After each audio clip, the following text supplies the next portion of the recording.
إن الحمد لله نحمده ونستعينه ونستغفره ونعوذ بالله من شرور أنفسنا ومن سيئات أعمالنا من يهده الله فلا مضل له ومن يضلله فلا هادي له ونشهد أن لا إله إلا الله وأن محمدا عبده ورسوله قال الله تبارك وتعالى في القرآن المجيد إن الذين يكفرون بالله ورسله ويريدون أن يفرقوا بين الله ورسوله ويقولون نؤمن ببعض ونكفر ببعض والذين آمنوا بالله ورسله ولم يفرقوا بين أحد منهم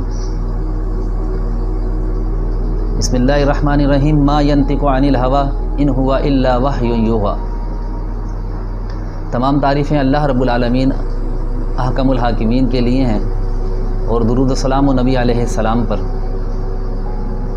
اللہ تعالیٰ نے اس دین اسلام کو نازل کیا۔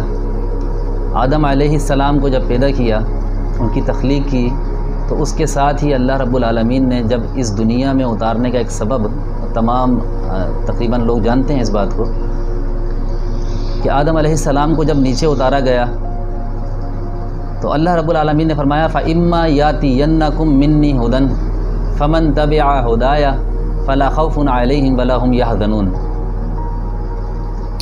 کہ تمہارے پاس جب بھی میری طرف سے فَإِمَّا يَأْتِيَنَّكُم مِّنِّي هُدًى، ہدایت کہاں سے آئے گی؟ اللہ رب العالمین کے پاس سے۔ تو اللہ تعالیٰ کے پاس سے جب بھی ہدایت آئے تو کیا کرنا ہے؟ فَمَن تَبِعَ هُدَايَ، تو اس ہدایت کی پیروی کرنی ہے، اس ہدایت کی اتباع کرنی ہے۔ جو اس ہدایت کی اتباع کرے گا تو فَلَا خَوْفٌ عَلَيْهِمْ وَلَا هُمْ يَحْزَنُونَ، نہ اس پہ کوئی خوف ہوگا نہ کوئی غم ہوگا۔ تو اللہ تعالیٰ کی ہدایت کہاں سے نازل ہوگی؟ وہ آسمان سے، اللہ رب العالمین کی طرف سے نازل ہوگی۔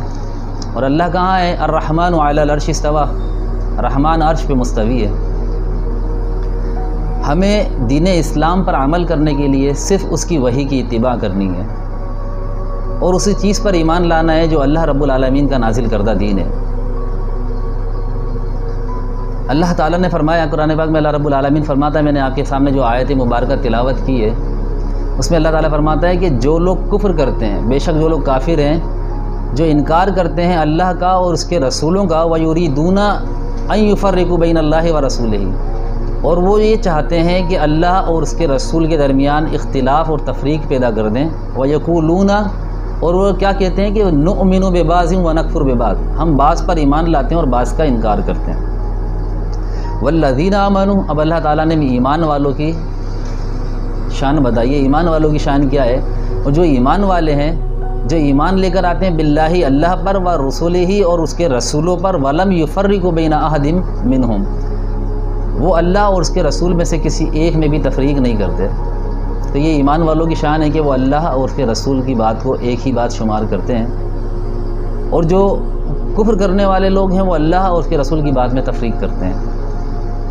تو آج ہمارا موضوع بھی یہی ہے کہ ہم اللہ اور اس کے رسول کی بات کو عوام کے سامنے پیش کریں اس انداز میں جس طرح اللہ رب العالمین چاہتا ہے، کیونکہ بہت سارے لوگ اللہ تعالیٰ کی بات کو غلط انداز میں پیش کرتے ہیں اور اس سے وہ معنی نکالنے کی کوشش کرتے ہیں جس سے دین میں تفریق، دین میں اختلاف پیدا ہو، اللہ اور اس کے رسول میں ایک اختلاف پیدا ہو۔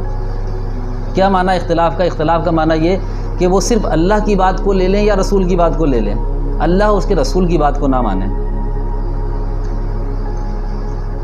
فتنوں کا دور ہے، اور اس پرفتن دور میں اتنے نئے نئے فتنے جنم لے رہے ہیں کہ لوگوں کو منتشر کر رہے ہیں۔ مستشرقین کی ایک سازش تو الگ ہے، لیکن لوگ جو اسلام کا نام لینے والے ہیں، کئی لوگ ایسے ہیں جو نام نہاد مسلمان ہیں، اپنے آپ کو اسلام کا نام لیتے ہیں، مسلمان کہتے ہیں، مسلم کہتے ہیں، لیکن دین اسلام کے اندر انہوں نے اتنی تفریق پیدا کر دی، اتنا اختلاف پیدا کر دیا، لوگوں کے ذہنوں کے اندر انہوں نے ایسی باتیں ڈال دیں، ایسی باتیں ڈالنے کی کوشش کرتے ہیں جس سے قرآن کو الگ اور حدیث کو الگ بیان کرنے کی کوشش کی جاتی ہے کہ قرآن ایک الگ چیز ہے اور حدیث ایک الگ چیز ہے، اور اس طرح وہ حدیثوں کا انکار کرتے ہیں اور عام ذہنوں میں یہ بات ڈالنے کی کوشش کرتے ہیں کہ حدیث کچھ بھی نہیں ہے، حدیث 250 سال کے بعد لکھی گئی، کچھ کہتے ہیں کہ حدیث 100 سال کے بعد لکھی گئی۔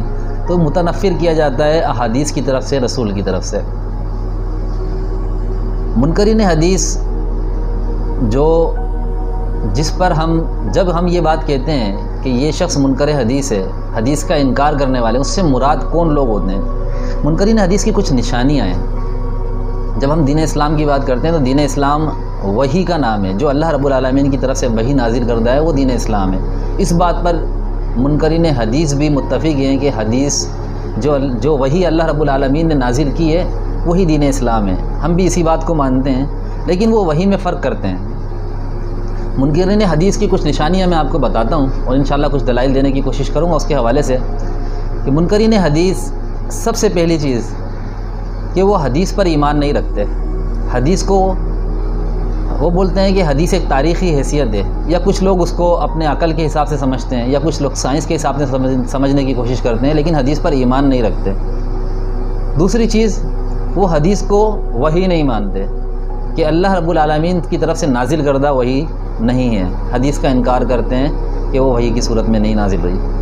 تیسری چیز، وہ حدیث کا کتاب اللہ ہونے سے انکار کرتے ہیں کہ حدیث کتاب اللہ نہیں ہے۔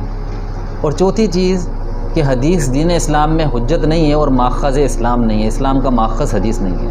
یہ چار چیزیں جس شخص کے اندر، جس جماعت کے اندر پائی جائیں، وہ جماعت، وہ شخص منکر حدیث ہے، یا ان چاروں میں سے ایک بات کا بھی کوئی شخص انکار کر دے وہ منکر حدیث کہلاتا ہے۔